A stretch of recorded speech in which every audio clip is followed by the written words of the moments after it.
that managed a transactional arrangement to copy whole works on behalf of schools and universities.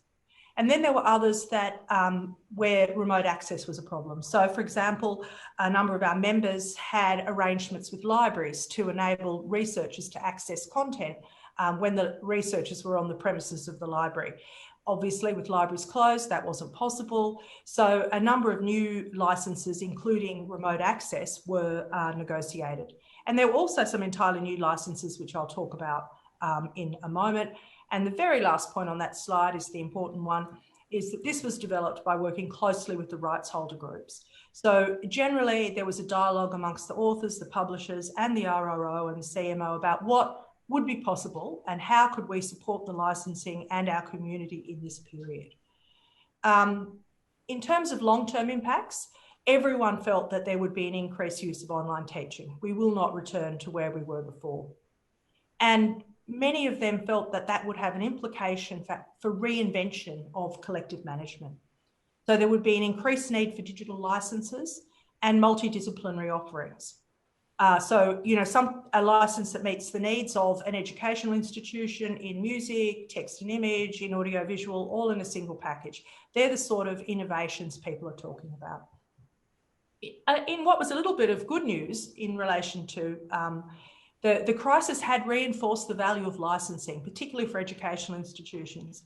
And I've had reports from a number of members about sectors that they'd been unable to license in the past, suddenly realising they need a licence, and also renegotiation of licence agreements being a lot easier and quicker than they hoped, than they'd anticipated.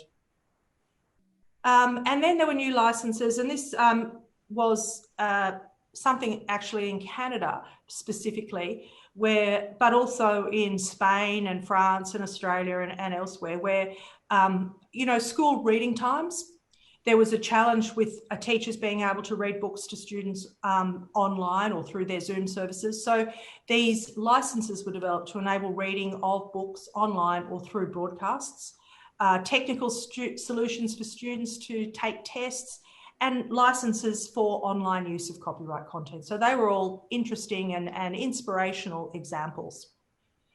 Unfortunately, there was an increase in digital piracy. 30% of members reported an increase in the use of pirated content. And I'm sure that that is a common story that we'll hear in this region. And a number of members launched social media campaigns. Books are not written by computers, books are not written by photocopiers. And there was some legal action taken by a number of members as well. And then, if I can say, if we were doing it tough, we weren't doing it anywhere near as tough as the authors and publishers that we represent, who we'll hear a little about their experiences in a moment. So one of the other key things that the CMOs and the RROs did was reach out to support the industry. And again, Philippa mentioned the importance of having an RRO or a CMO in your country. This is why. And so, again, they looked at their business models and tried very hard to provide financial support for authors and publishers. So almost half of our members that responded brought planned distributions forward. Others of them adapted the scope or use of their cultural and social funds, and many also increased their access to emergency funds or contributed to, you know, the Author Society Emergency Fund or others to get money into the pockets of authors and publishers when they needed it most. And a lot of them worked with governments as well to make sure that their programs complemented government funding programs. And then just a final note about a couple of other interesting campaigns that members undertook. This is our Greek member who had a social media campaign to support the lockdown. We stay at home, we travel with a book, and I love that image. And then in Africa, in Zambia, our member worked with authors and with their local publisher who had a distribution network to create health posters to educate remote communities about the challenges of coronavirus and the importance of you know, washing your hands and social distancing. So, you know, the general questions we have, and I hope we'll talk about that in the next session, is how long will the crisis last? I mean, seriously, when I came to Australia in March, I thought I would be back in Europe before the summer. And I think I'll be celebrating Christmas with my family here. So it's challenging to manage in these times. and to run a business in these times, to try and work out when you need to have, when you can think about life returning to what passes as normal. And then the next challenge is reinvention. What are going to be the lasting changes that impact on the publishing industry, and in my case specifically on collective management, and how can we respond to those and create a future that works for all of us? And that's really all I wanted to say today.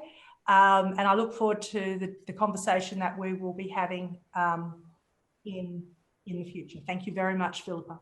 Thank you very much, Caroline. And indeed, it was quite a bit that you shared with us, and so glad that we could hear from the results of the survey, which really reflect what many of us, regardless of the domain of activities, that we have to navigate the new environment. And certainly the life on virtue, the virtual life, is now the new normal expectation.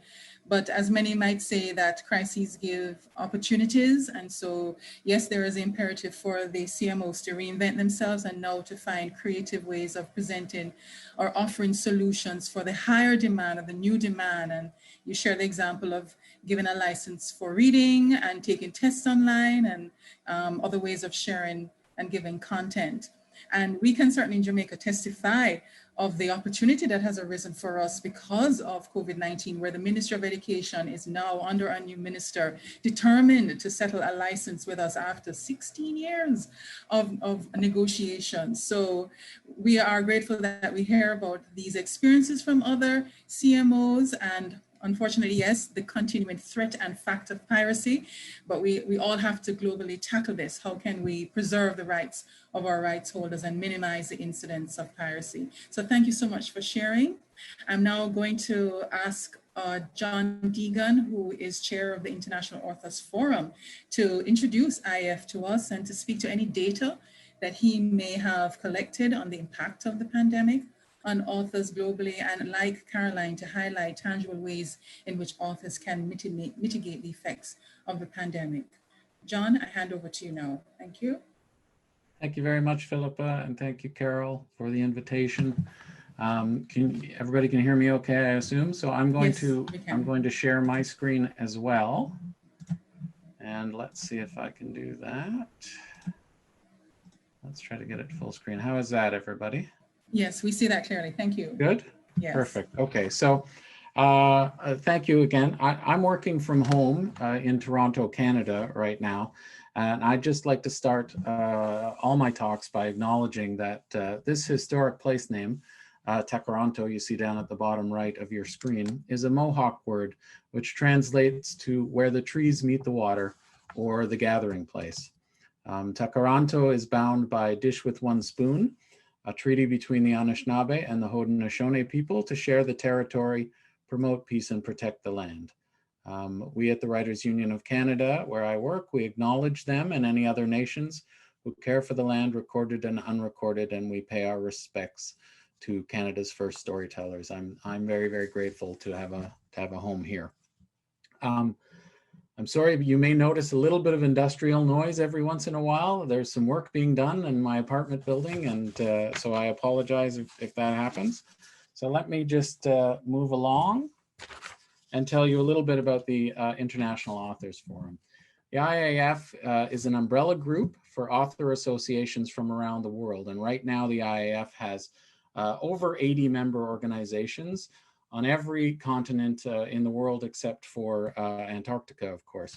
And they represent writers and visual artists around the world. And that's well over 700,000, as you see here, individual authors represented. I've been chair of the IAF since 2014, when I happened to mistake the International Times, and I arrived a little bit late to a steering committee meeting to find that I had been elected chair. So let that be a warning to everyone out there doing all these Zoom meetings. Keep your global times correct if you don't want extra duties on your desk. So the IAF makes sure that authors are in the room when our rights and practices are being discussed. And that includes places like at the World Intellectual Property Organization in Geneva, which regularly discusses exceptions and limitations to copyright, which obviously is a topic of deep concern to everyone here on this panel. So what has been the impact of the pandemic on authors globally? The first thing I would say is that perhaps it's just a little bit too early to tell. In Canada, where I live, as soon as the lockdown began last March, we put a survey into the field to get some idea of anticipated economic impact from our members. Now, because it was so new, this happened in March, we managed a relatively small sample size, maybe 250 respondents, but you can see here that the anticipated loss, even from that small group, was quite large. Now, this averages out in our survey to just over $10,000 per author, which, considering how little authors make on average, is really just a devastating loss. So what this really means is that unless you are an author with a current bestseller in Canada, pretty much you were looking at 2020 being a wash. In other words, your income loss would zero out your anticipated income. The IAF has recently released a report on their website called Creating a Living, Challenges for Authors' Incomes, and I encourage everyone to go and check that out. It reflects the similarities and individual challenges for authors across international territories. Now, while most of the research that went into that report was pre-COVID, there is a section reflecting findings from the Society of Authors in England. And as you can see here, since COVID, 78% of the respondents there had seen events canceled. 29% had already suffered lost commissions.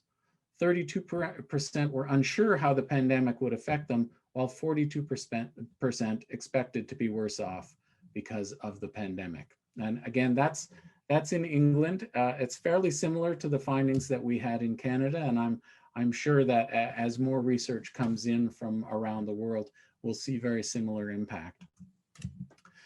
Some unexpected, maybe good news from Canada. According to BookNet Canada, which is the agency that tracks sales in my country, the sales drop during lockdown has since seen a sharp recovery since mid-May. So that's the purple line that you can see there.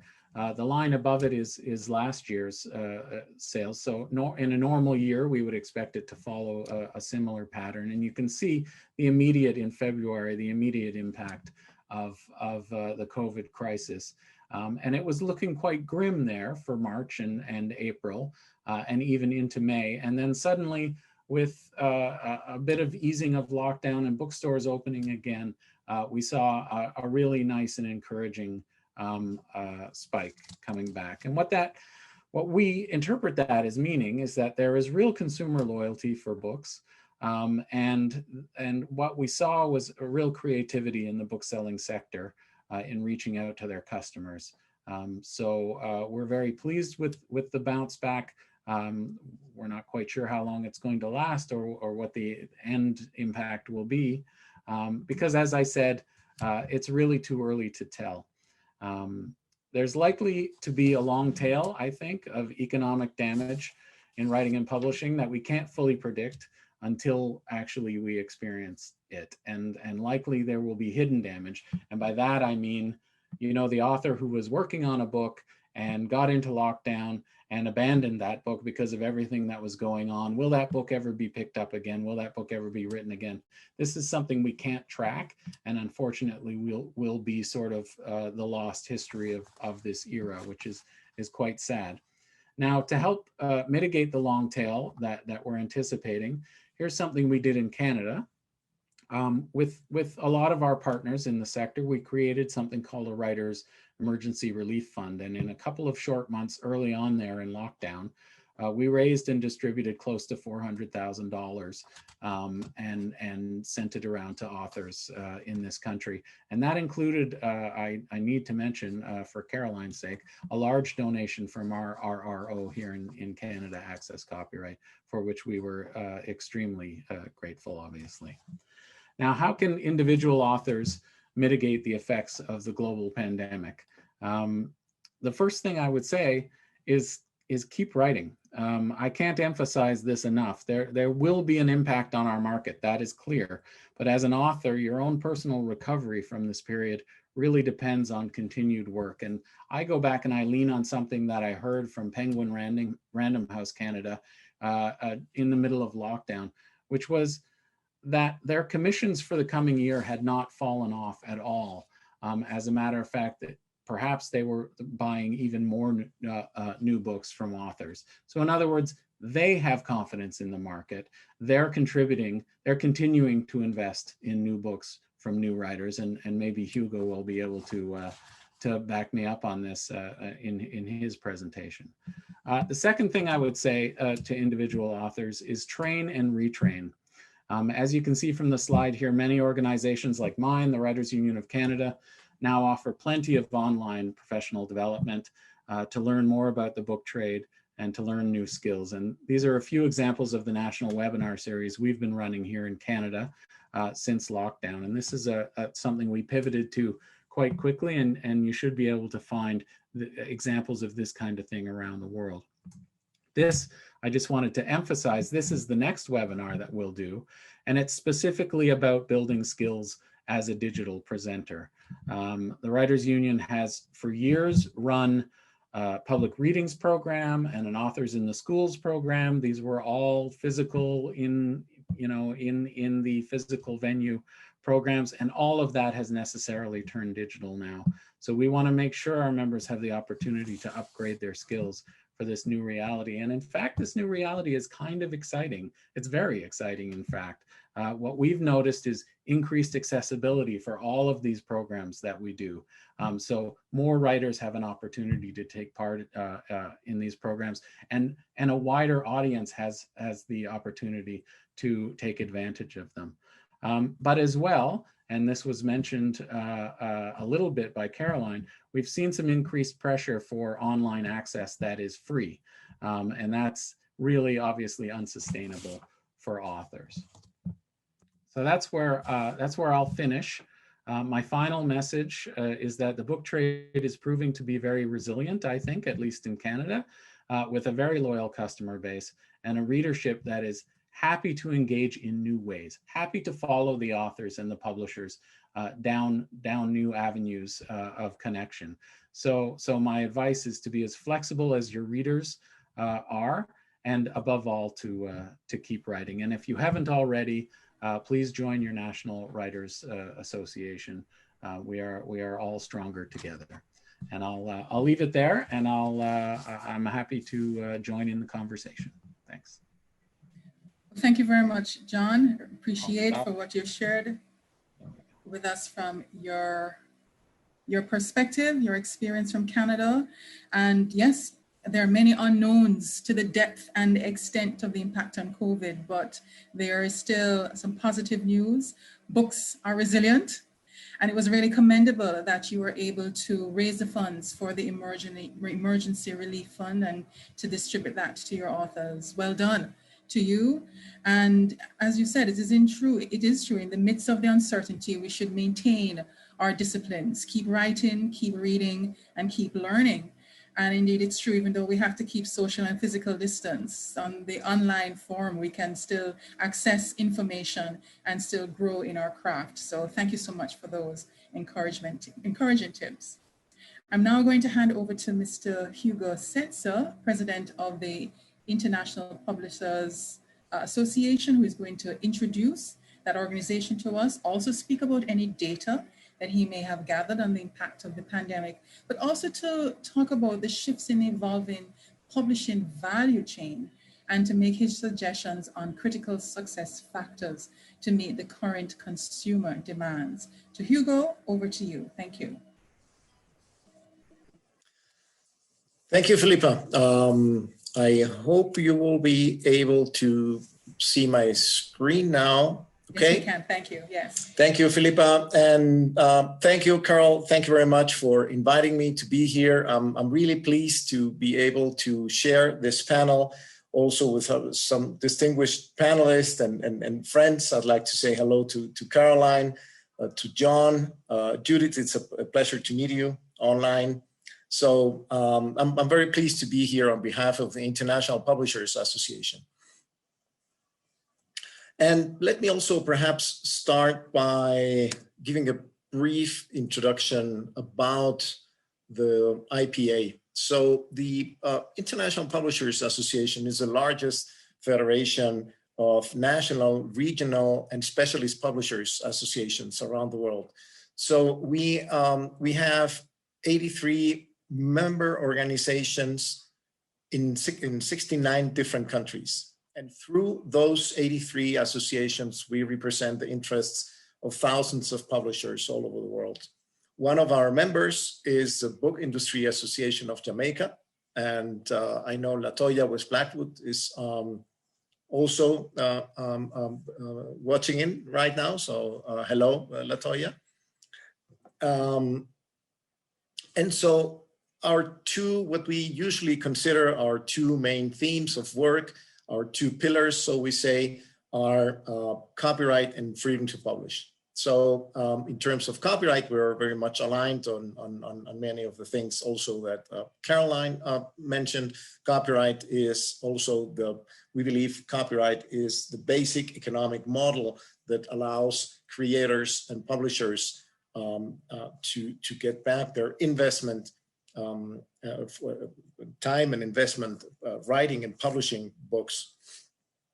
So it's important that we keep on working on that. As John also mentioned, we are also very active, for example, in organizations like the World Intellectual Property Organizations.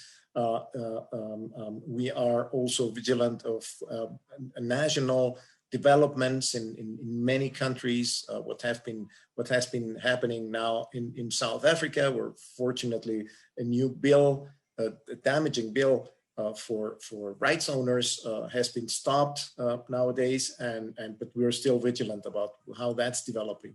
And our second pillar is the freedom to publish, because even with the best copyright in place, if you're not free to publish whatever you think it's important to publish, then even with the best copyright, that there is no, you cannot work and you cannot do what you need to do. You cannot publish. There are unfortunately publishers being threatened, harassed, even imprisoned in many places around the world. So we are working on that as well. We also have, of course, other things where we work on. We have a very active educational publishing committee. We have an inclusive publishing and literacy committee.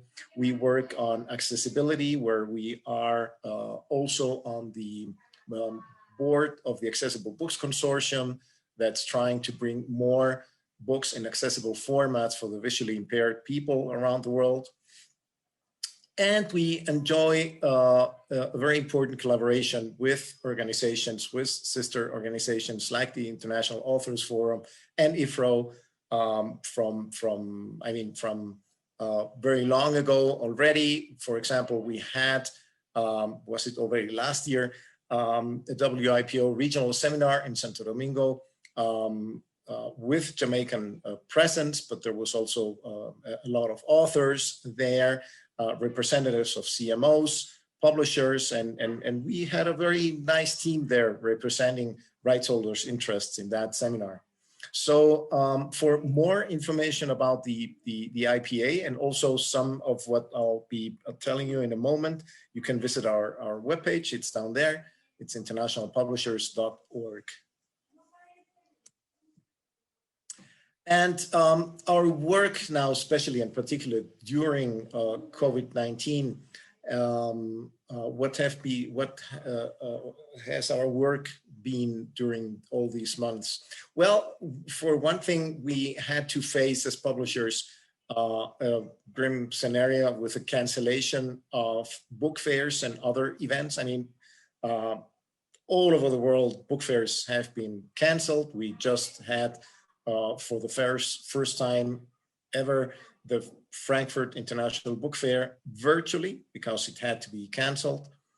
So all the book fairs had to be canceled. So, and that means we have to adapt to the new normal. We have to adapt. I mean, right now we have to adapt to current circumstances, but then we will have to adapt to, I mean, we don't know yet. We don't know how long it will take. We don't know what shape it will have. I think one of the positive things of all of this is that we have learned to live in uncertainty. And that's a skill we will need for the future as well, because nothing is certain yet as to what's happening next year. How fast is the recovery going to be?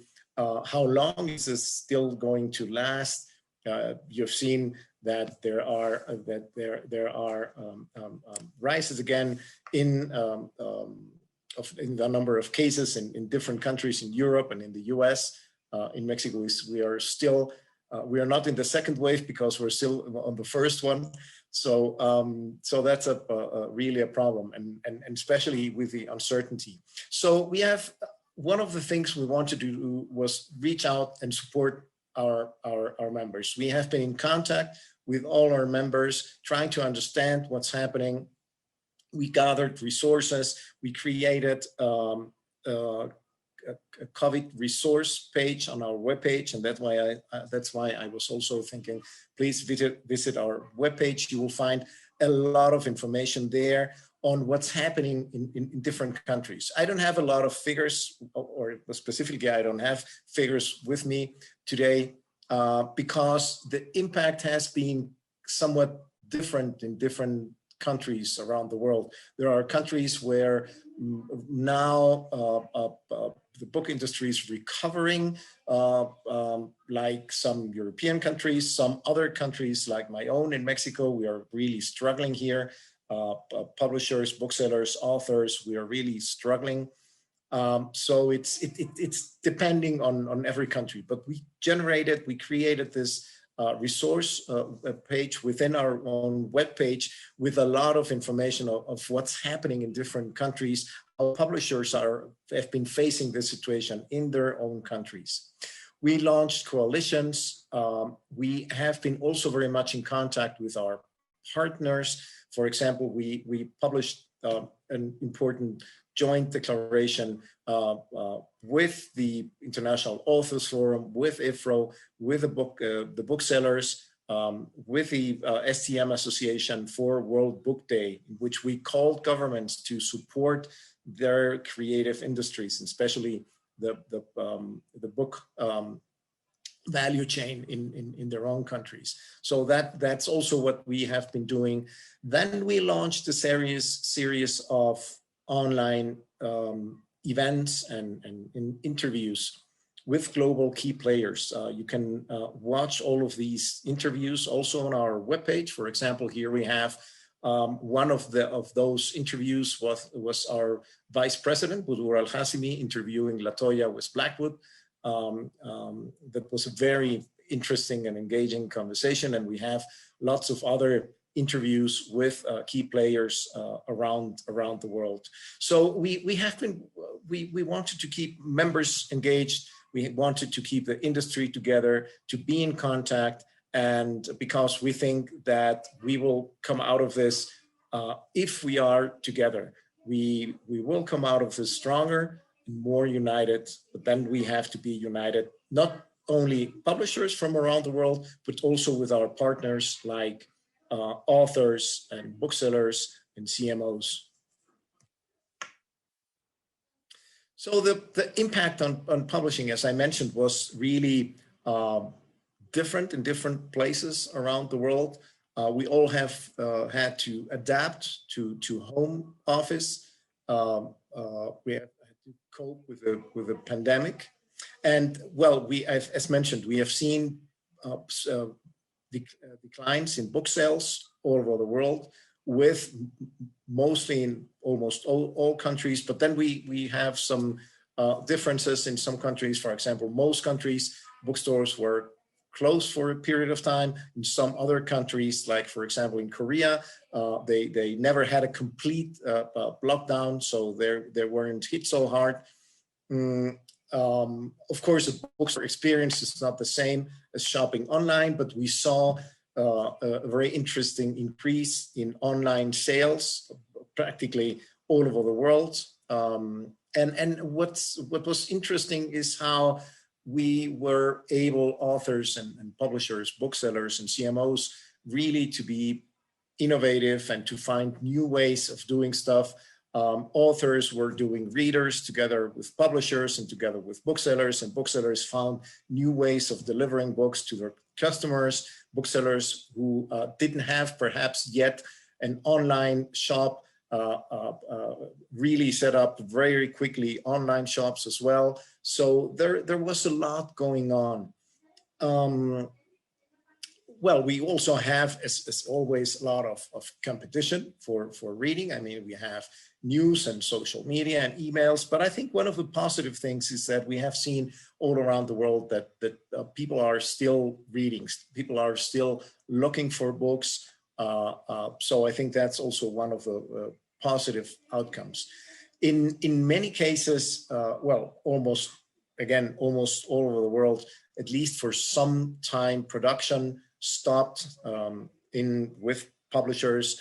A lot of books are being held up right now, are on a waiting list, and as John mentioned, I'm confident that as publishers we will resume our publishing programs soon.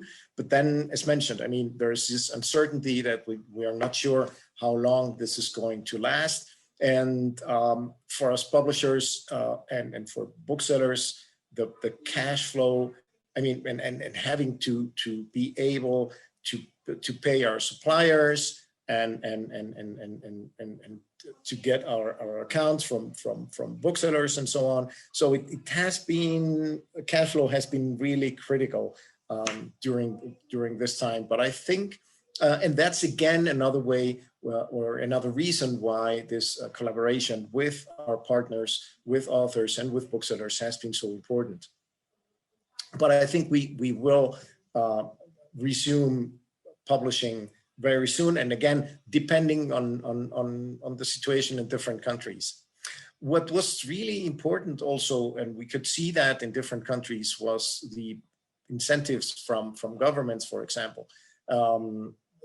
That was something fundamental. In many countries, we could see some kind of support, whereas in other countries, and I have to say, regrettably, like my own here in Mexico, we had zero, in general, businesses and industry had zero support from the government. So that's another reason, additional reason why we are struggling with all this crisis. And then, of course, the illegal downloads increased, and not only the illegal downloads. I mean, another phenomenon is that, again, people start again saying, well, sharing is good and information should be free and so on. And so we have to counter all those arguments and explain to people why copyright is so important and why copyright makes it possible in the first place that we have all that, all the information we can have nowadays available. And that's precisely because of copyright. Many publishers, for example, decided to put up some of their materials, of their published materials for a limited period of time during the pandemic, during the worst part of the crisis, for free on their web pages. Not all of them decided to do that. And I mean, it was a decision for every publisher to do freely. So some people were saying, oh, if you can give it for free, why don't you do it always? Why just during the pandemic? And then again, we needed to explain that the reason we could do that was precisely because we have this copyright that enables us to have our investments back and to have really the possibility of publishing all that information. And that's because of copyright. So, and opportunities. I mean, in every crisis, there are opportunities. I think, as mentioned, collaboration is essential to reactivate the economy. And again, it's uncertain how long this will take, but we will reactivate the economy. That will come sooner or later. It's also an opportunity to modernize our distribution channels and to digitalize our content. I mean, I've been also talking when other publishers ask me, well, if there's any advice for the future. And well, one of the, I think, most important things is that if there are in certain countries, in certain regions, some publishers that aren't digital yet, now is the time. I mean, now is the last call, I think, to really embrace technology and really get on digital. It's also important for another for other reasons as well, like for publishing books that can be accessible for the visually impaired people and so on. But now is the time to become digital. If there still are publishers who are struggling a bit with that. It's again also the time to defend copyright, to explain people why copyright is important, and to promote the value of books and the book value chain, and to fight for government support for the creative industry and the value chain. That's what we have been doing together with authors, with booksellers, with CMOs. That's something we have been trying to do during all of the year. And then lastly, we are working right now on the IPA on what we call the post-COVID action plan. So that will be released shortly. So stay tuned for that. We will have more information on our post-COVID action plan probably by the end of the year or early next year. So that's a presentation from the IPA. Thank you very much. Thank you, Hugo. I appreciate what you've shared. And yes, I can understand the challenges that you spoke about and impact to your cash flow because of suspending the publishing schedule and the closure of bookstores. But I appreciate your slogan, all to come out stronger and more united. And perhaps, I think this has been emerging from the three panelists, that this pandemic has perhaps led to a closer and deeper collaboration within the industry and across the waters. We have a common thread, a common experience, and certainly we can benefit by sharing our strategies. And for those who were thinking of going digital or had not fully had a digital or online presence, well, perhaps you could say that now go digital or else. And so persons, as you've said, this is an impetus to make sure you are present both in the physical as well as the online environment. And again, the threat of piracy, but also an opportunity for public education. And so we certainly wish you well for your industry.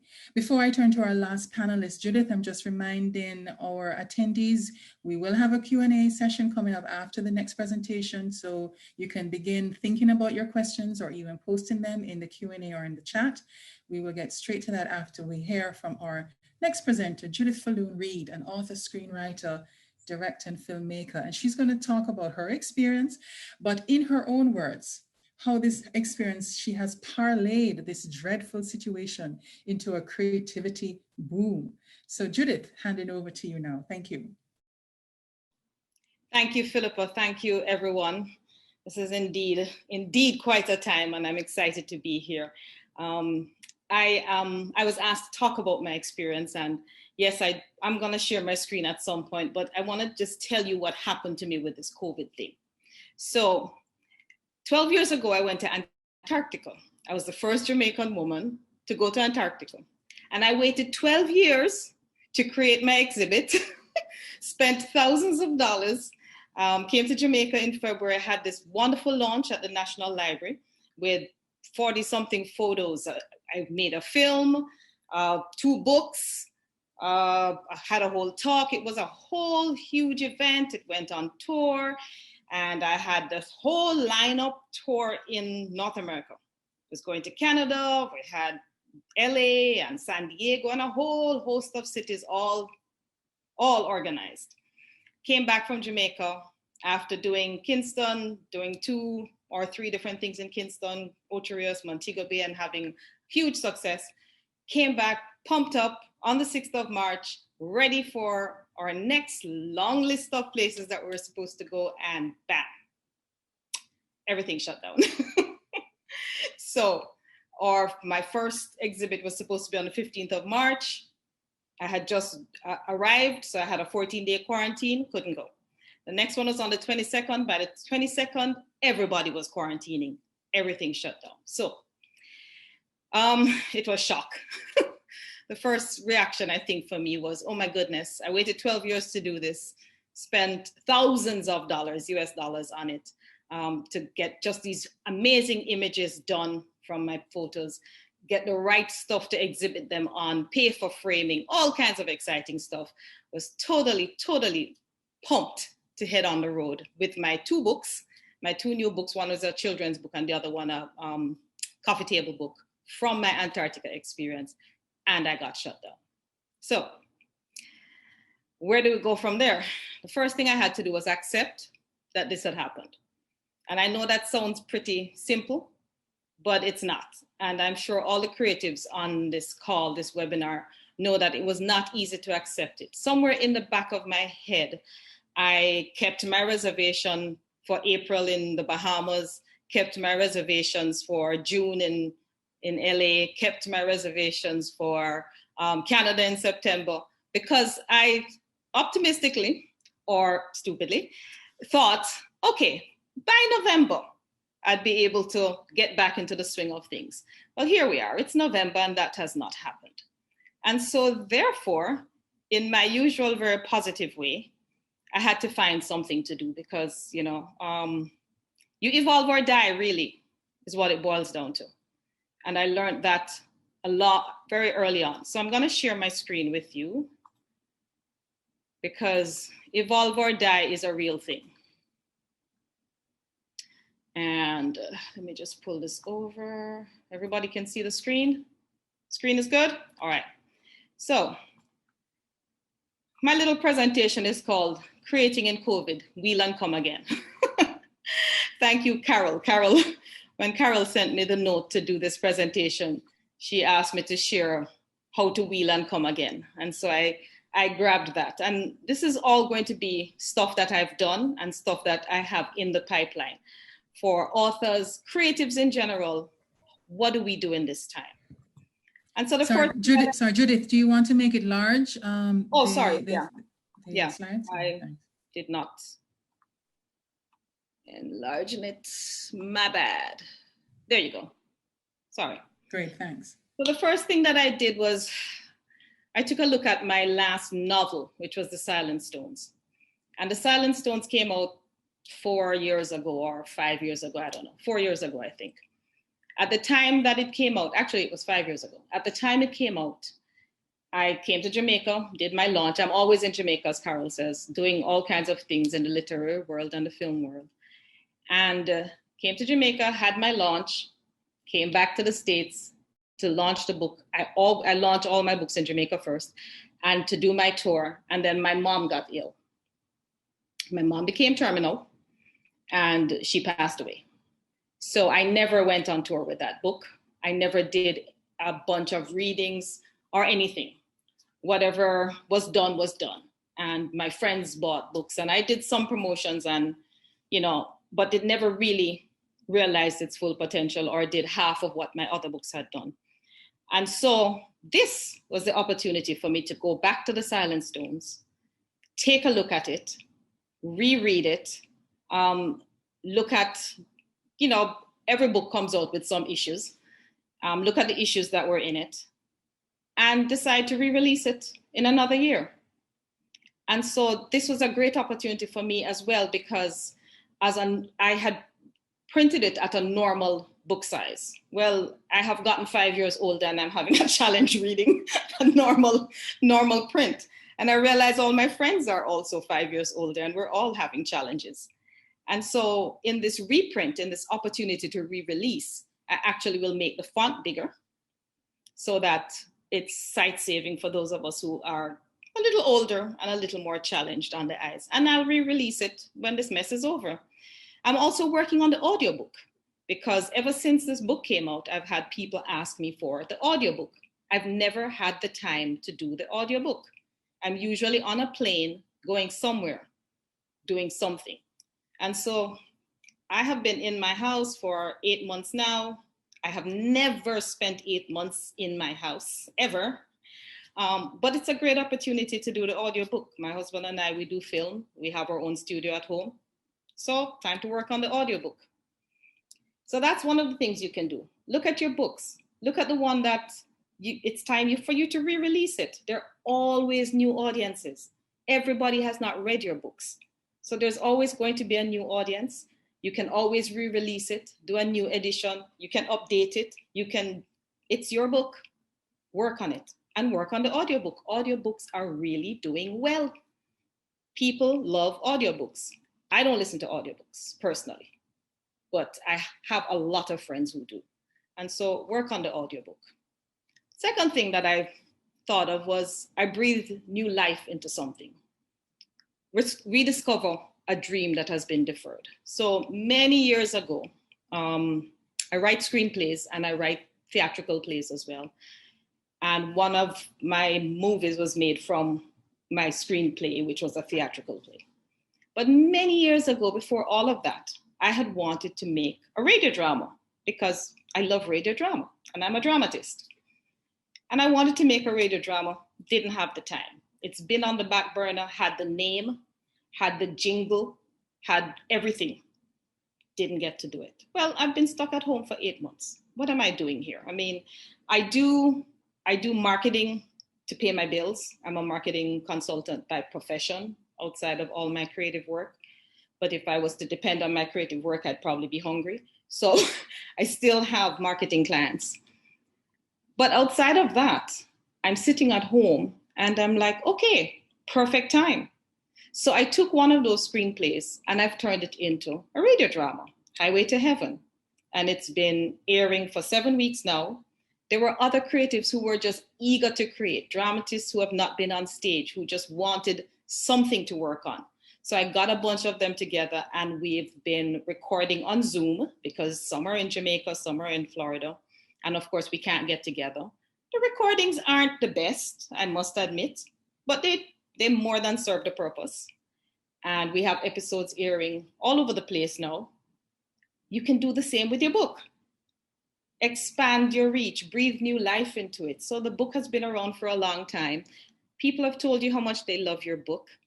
Turn it into something else. Turn it into a radio drama. Start writing a screenplay or start writing a theatrical play from your book. You already have the book, you have the time. Now's the time to create, because I found that I'm like super creative now. Once I got over the initial shock and accepted that I had to pivot and evolve or die, then it just became easier for me to create. So that's another thing you can do. Sell your skill. So many of you may be familiar with Skillshare. Skillshare is one of those online platforms where you can learn pretty much anything. And it's just regular people like me and you who are teaching pretty much anything. And so I created my class, my Skillshare class. It's called Fiction Writing for Rule Breakers, because I honestly don't write the way that I was taught to write. I don't write the way that you're supposed to write. My writing style is completely different. My writing method is totally unorthodox. I would have been kicked out of every writing class the way I write, but it works for me. And I have found that there are a lot of other people like me who just can't follow the usual method, the right method. And so I created this class called Fiction Writing for Rule Breakers. And I put it on Skillshare. Have I made a ton of money? No. I've made maybe about $40 since I've put it on there, but I really haven't been promoting it much either, to be honest with you.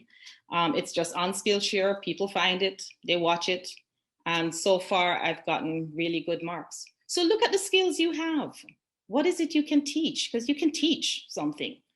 Every single one of us, every creative person I know has something they can impart. Start working on your class, put a class together. Whether you put it on Skillshare, it doesn't cost a cent to put it on there. It just takes a little bit of your time and your effort to record it, which you can do on your computer or, whatever.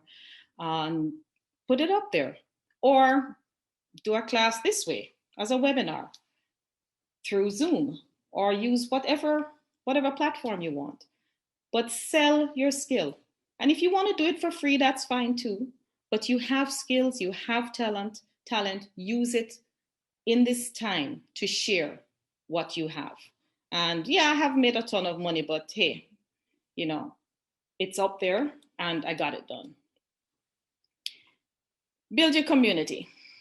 Again, I've gone back to something old becoming new again. So many years ago, I had a show called Shelf Life TV. It was a TV show, and JAMCOPY was one of our partners in that show. And what we used to do what I did was I sat down and I interviewed authors. Bookophilia was my other partner, and we did the interviews at Bookophilia. And I got into the lives of the authors and what the book was about and the characters, and it was fabulous. We did about 8 episodes before we had some challenges and ended up having to shelf the shelf life. But this was like the perfect opportunity to get back to doing that. I love Caribbean literature. About 90% of all the books I read are Caribbean books, Caribbean authors. And I like buying my Caribbean books and supporting my Caribbean authors because I'm one of them. And so Jamaicans.com, which is the largest Jamaican website, their Facebook page, they've been doing shows on their Facebook page, Facebook Live. And the guy is a friend of mine, the owner is a good friend of mine. So I called him up and I was like, hey, I'm thinking of restarting the Shelf Life show and putting it on Jamaicans.com. And he was like, sure, go ahead. So now the show is back on and I'm back to interviewing authors. And I love it because I'm able to read. I get all these great books that I'm able to read. I get a chance to just chat with authors about their lives, about who they are, about their books, about their process. Other people, a few thousand people each week, get a chance to watch and to learn about these authors. And I'm promoting my own Caribbean authors. And for me, that's just absolutely fabulous. So figure out how you can build your community, how you can help other authors. What is it that we can do together during this period of time while we are stuck at home and we are not able to do our normal getting together? What is it that we can do to build our own authors and build ourselves while we're at it? So this is like the best time ever to raise your profile and build your brand. Why is it such a great time? Because people are stuck staring at their computer screen. They literally spend most of their time, a lot of people, on their phones, on Facebook, and on social media in general, or just looking at stuff online. YouTube, everybody's looking for stuff to watch, stuff to do. So it's a great, great time to get out there and build your profile. So I used to do radio way back in the day, and I went back into radio. I do a show on arietimes.com, which is an internet radio station, which has been around for a very long time. And I do a show on a Friday morning, and I do every other Sunday morning. So it's not too taxing. It's 3 hours of my day, 1 day per week. And on the odd week off, it's 6 hours for the entire week. But it has raised my profile. And I can see the hits on my website. I can see the hits on my social media. I can see it's tangible. I can see how many new people have discovered me, have gone to my website, have signed up to be kept abreast, have gone to my YouTube page. I can see that. And it's because I'm building my profile. So this is a very good time. So do I get paid for that? No. But if I were to pay for the kind of promotion that it's giving me, it would cost me more than the time that I'm putting in, which is basically all I'm putting in. I'm playing music, giving inspirational words. I love music. I love giving inspirational words. I chat a lot anyway. What's the big deal? I'm spending my time raising my profile. And this is a great time for that. So look for other avenues. Look for other avenues to raise your profile. I don't know if she's on this, but Antonia Valera, I have to give a shout out to that young lady and this poet called Amaziah the Great, because they have been working hard and building their profile. She has been building a community. She started a whole WhatsApp group with a whole community of people from all over the world. So now we're in touch with poets and writers from all over the world. And she's building her community while raising her profile and while building her brand. And as part of that, we've also partnered with Ari Times Radio to do Ari Times TV. So now Shelf Life will be on the TV as well, as another big part of raising the profile, raising the brand, and building the community. So there's so much more that you can do, but the most important thing that I want to impart is that you have to stay relevant in your space through this all, because it will end. It will end. As Hugo said, we're going to get to an end at some point. The Spanish flu took 2 years. So in my head, I have 2 years. I'm thinking 2 years. We've almost completed year one. We're just 3 months away from completing year one. So start planning for the end of next year. Start planning for the following year. But spend this time really staying relevant in your space, doing things that raise your profile, raise your brand. Live readings is another great thing you can do. Just go on your Facebook page and just say, folks, I'm going to do a live reading. You'd be amazed how many people are going to stop and watch. And even if that little thing at the top doesn't say a lot of people are watching while it's live, it stays on your Facebook page. I've put stuff on my Facebook page that at the time I was doing the live, I only had 20 people. By the time I went back 2 days later, 2,000 people had watched it because it's still sitting there. So live readings, virtual book club, that's another great thing you can do. Sometimes, especially for us independent authors, it's hard to get into a book club. It's hard to get in. So start your own, using your own book.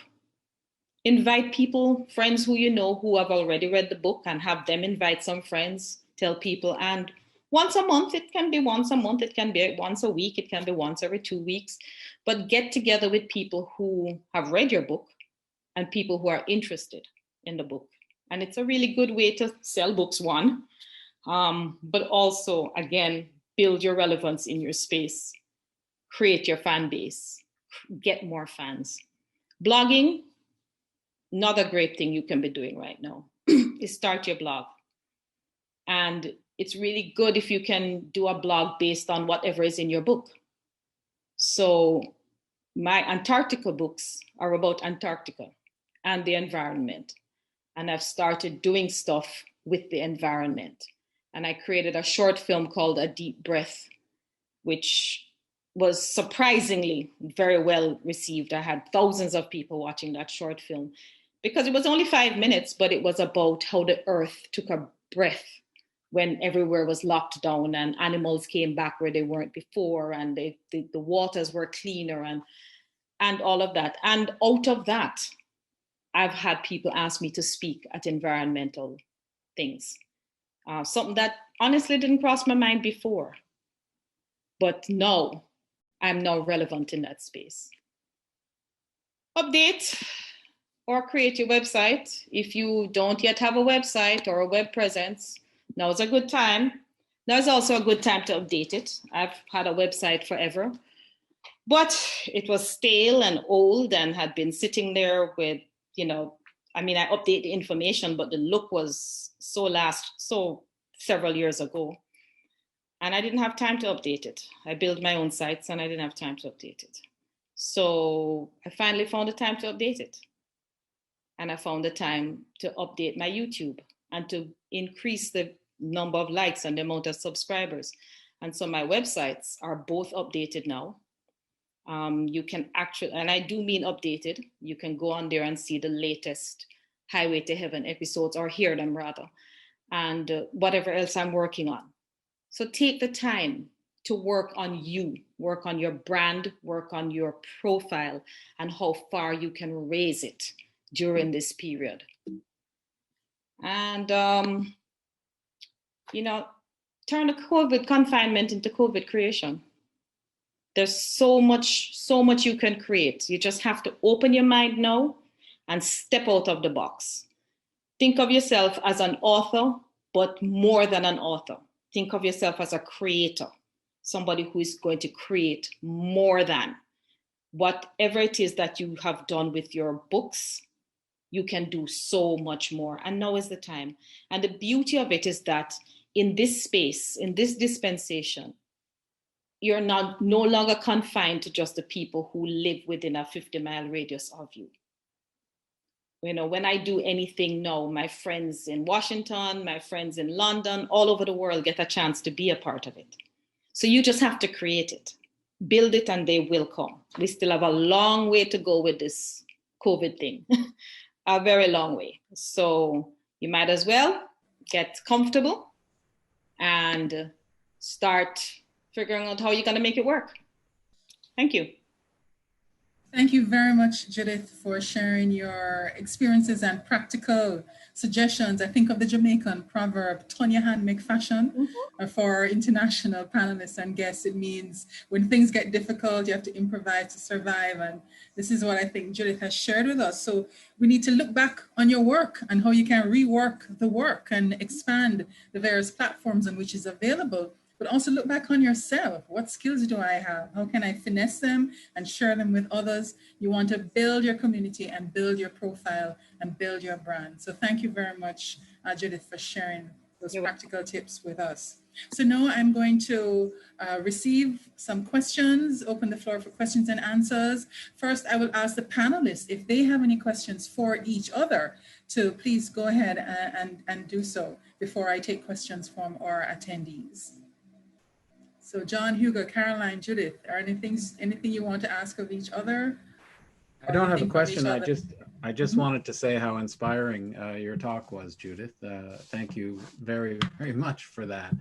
I know a lot of writers here in Canada are doing little bits of what you have been talking about, pivoting this way and that, and expanding into podcasting, for instance, or making video representations of a chapter of their latest book or something like that. But I don't know if those skills have kind of generalized across the sector, and that's something we all need to concentrate on over the next little while is building our skills. Yes. Absolutely. Thank you. And from our chat, we've had some very positive thumbs up for the information that has been shared this afternoon. Very informative, very inspiring on the button. So thanks already to our panelists. A question for John. Colette Jones-Chin wants to know, who can join the Writers Union of Canada? How can someone join the Writers Union? So the Writers Union of Canada, it's a member organization for Canadian writers. So you pretty much have to be a Canadian citizen or permanent resident. But that doesn't mean you're someone who is not a Canadian writer is shut out from our information. We have a very good publicly available website at writersunion.ca, full of our latest information and what's going on. And anybody usually can join one of our webinars, whether you're a member of the union or not. Some of our webinars are closed off as members only, but a lot of them are for anybody for a small fee. So yeah. Okay, thank you.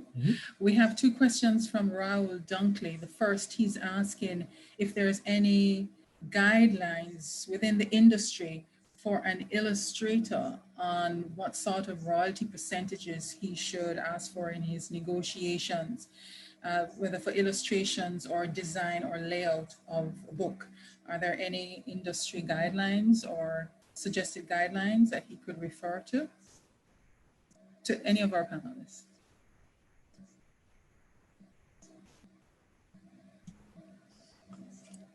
Well, go ahead, Hugo.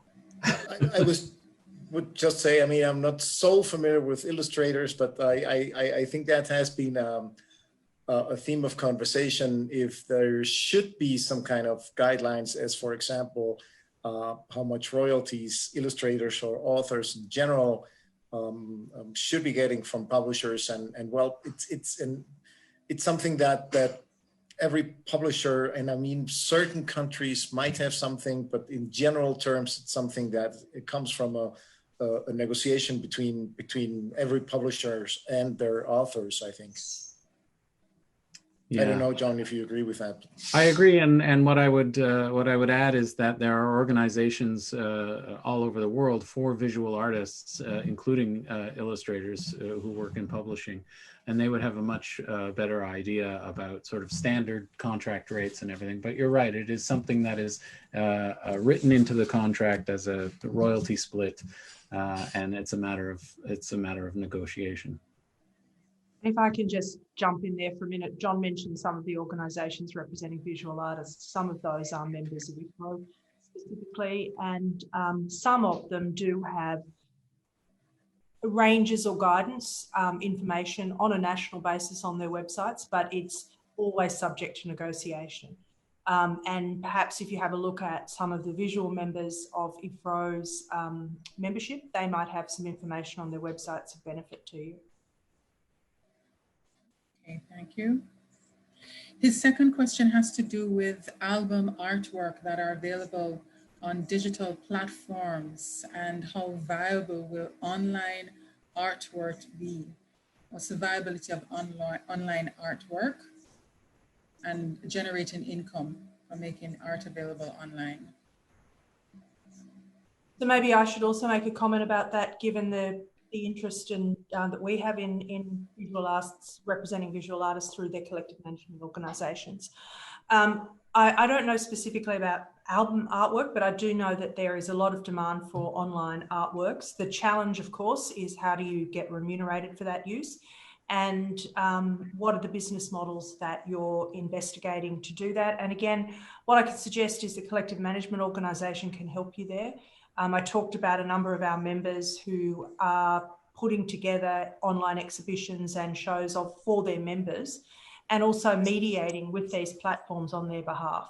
I would also say, and this is a big challenge in Europe at the moment, is technology development. So, for example, a number of users and platforms now frame images, so that rather than making copies or reproductions themselves, they just frame like a frame through to the image on your website, for example, and then they haven't made a copyright use and they don't have to pay any fees.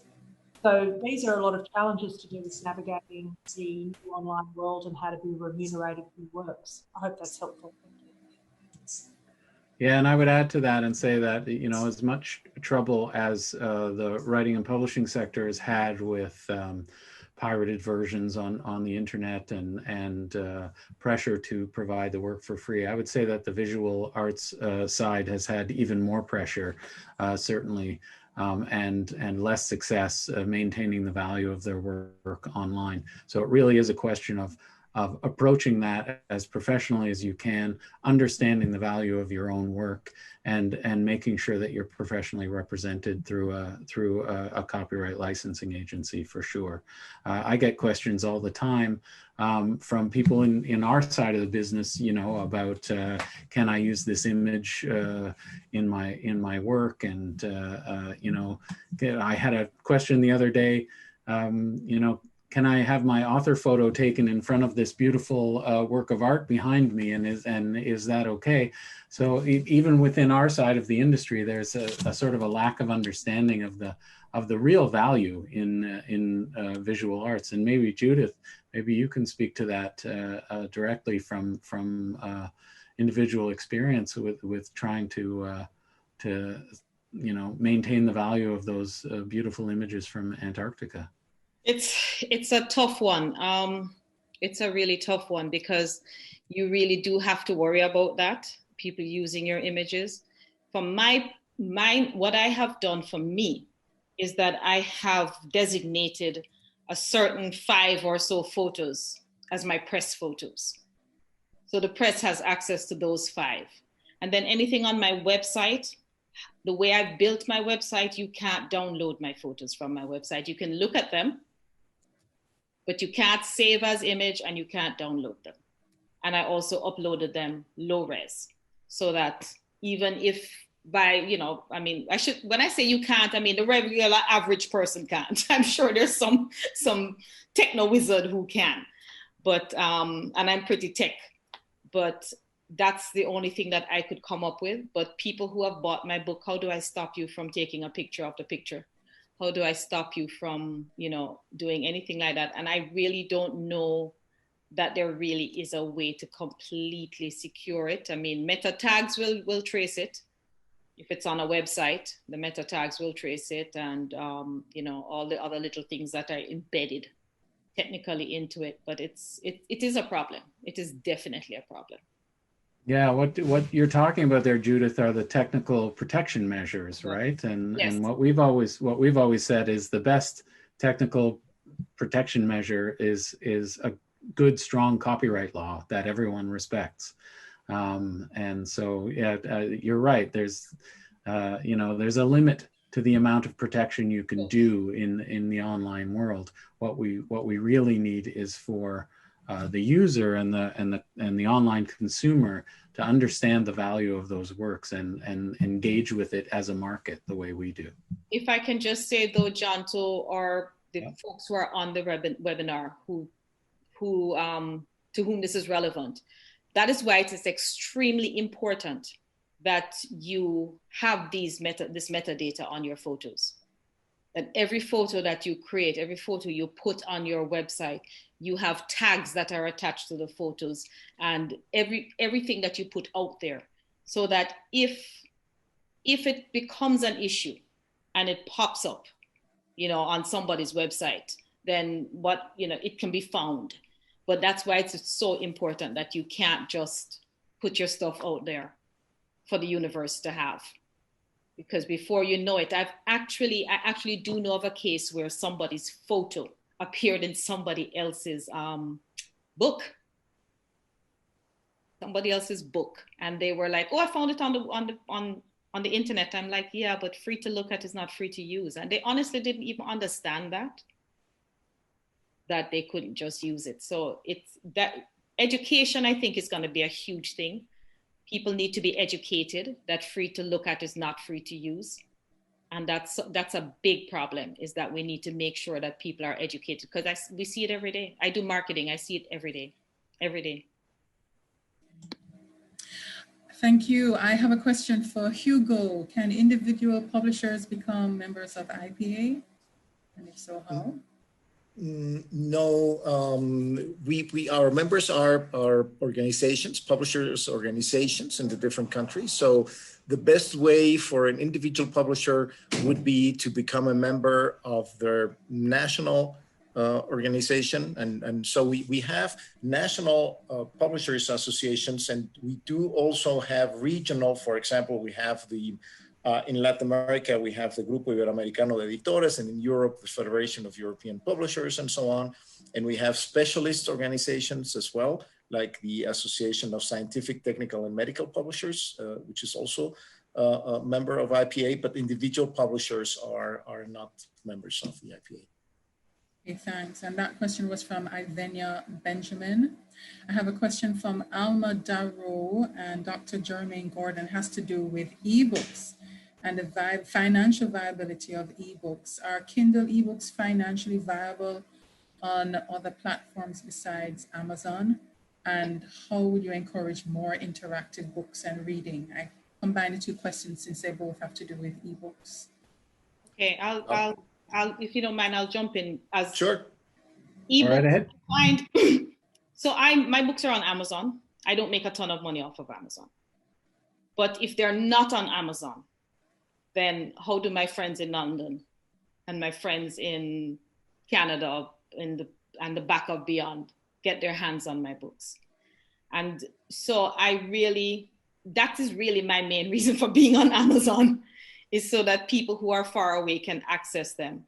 And I personally, you don't make a ton of money. You really, really don't. You would have to have a bestseller on Amazon to make good money. And what it takes to market your book to the point where you, as an individual, independent author, I'm talking to independent authors now, as an independent author, what it takes to market it, you won't make that back.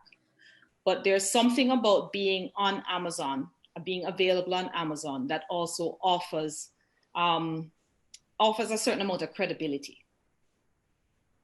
So I'm doing shelf life, and there's some books that I'm looking for authors, and the book isn't on Amazon, and I'm like, how am I going to get this book? Because I don't mind buying my books, but if it's not there, it means now you have to send me a book, or you have to send me an ebook, because how else am I going to get it? So the truth is that as an independent author who has self-published many, many books, I don't see it as a way to make a living. I really don't. Whenever I speak at an event, my books fly off the table. So for me, Amazon is a backup to me in person. For me, it's a backup. Yeah. It's not a mainstream. Yeah, what I would say is the question of the actual value of ebooks is an open question right now, and it's something that we're going to learn a lot more about as a lot more of the commerce moves online. And maybe Hugo, you can back me up on this, but as we saw physical sales go down during the lockdown, there was there was the electronic sales going up. Which looked really encouraging at first, except that ebooks are priced much lower than physical books. So even though, like from an author perspective, your royalty percentage can be higher with an ebook, you're looking at a much lower price. So how all that math works out in the end, as the ebook market becomes more important and the physical book market maybe diminishes a little bit, I don't think we know the answer to that yet. But I think what we do know is that we have to maintain the value of the book in the mind of the consumer, and that may mean raising the price of ebooks. How you do that in a sort of a one bookstore marketplace like what that Amazon has sort of created, Judith, your point is really well made. You know, if you don't put it on Amazon, how are you going to sell it in all sorts of markets around the world? There are other platforms for buying and selling ebooks, but at the moment, Amazon sort of has cornered that market. So right now we're trying to figure all that out. And Hugo, I don't know if you have other perspective on that. No, yes, John, I totally agree with you in the sense that we have to get the value of the book back again, so that people really appreciate the value of the book in that sense. And I think you explained very well what happened right now. I mean, before the pandemic, we were seeing that for the last years, ebooks where sales were rising. They had staggered a bit. They had reached like a kind of plateau, and regular and printed books were selling more again. And then with the pandemic, it reversed again. So ebooks soared, and we could see that trend. And I mean, from the point of view of publishers, we have. I think we have known for some time now that we have to have both editions available, and I'm pretty confident that they will both be useful, and they will coexist in for a long term still, depending of course on the different subjects, and there are certain kind of books that have been more affected by electronic than others. But in general terms, I think both versions, print and digital, will coexist. And there was then, and I would say, yeah, I know, and I agree that nowadays, Amazon has a really dominant position in the market. But I think it was encouraging to see how other bookstores reacted to that challenge, and also put up their own websites and e-commerce and everything. There's a whole movement now in Europe as well, with the European booksellers challenging the dominance of Amazon. So I find that very interesting. And there was also there was another, well, I forgot right now, but there was another question, a second part of the question regarding ebooks, but we'll come to that. Okay, thank you. And my last question is on audiobooks. If anyone would like to speak about the production of audiobooks online. Okay, so Audible has some very good tools and some very good tutorials on producing your audiobook. I actually, the best production of an audiobook is always going to be done in a studio, right? It will always be done in a studio. But it's not that hard to build a studio at home, especially if you're producing something like an audiobook. But there are tutorials. The beauty of YouTube is that everything you ever wanted to learn in life It's on YouTube. There's a tutorial for it on YouTube. And I'm telling you, if you want to figure out how to stop ducks from crossing your yard, I'm convinced that there's a tutorial for that on YouTube. And so you want to check that out. But check out Audible, which is now also an Amazon product, Amazon area. It's also an Amazon company. But check it out, and there are lots of tutorials there to explain to you exactly what kind of file you need is the best kind of file for getting your audiobooks done. And just a word to the wise for audiobooks, and maybe John or Hugo or Caroline can back me up on this. The studies suggest that people like audiobooks that are in the voice of the writer. They like to hear the writer's voice. So I know for a lot of people, you're a writer, you don't like to hear your own voice, but there's something that you bring to your book because you know your emotion. You know your book. This is not some random person reading it.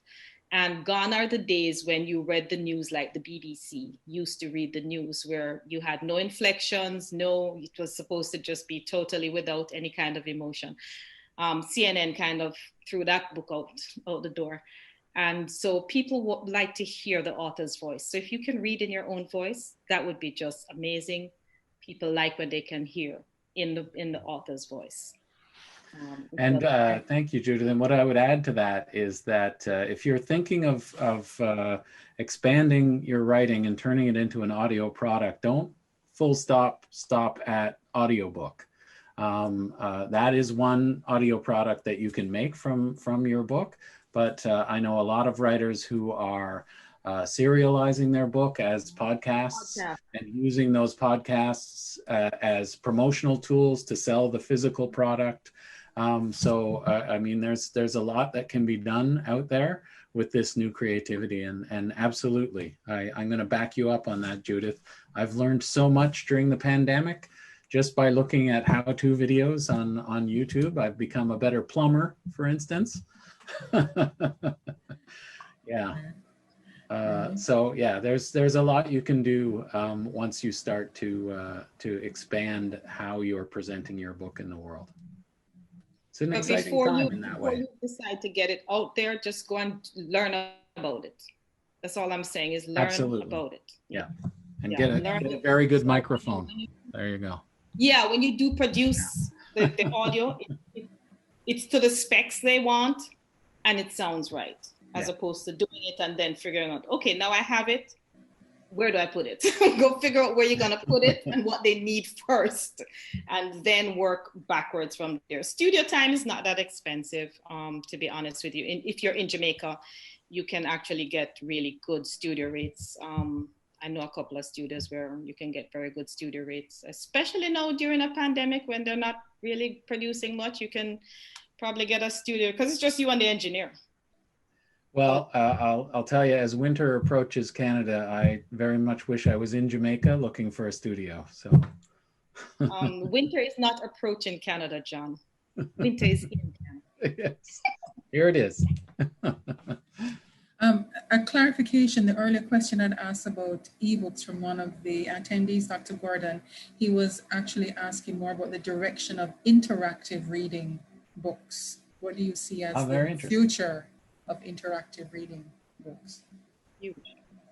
Huge future, big future, especially in this dispensation, especially if you're doing kids books.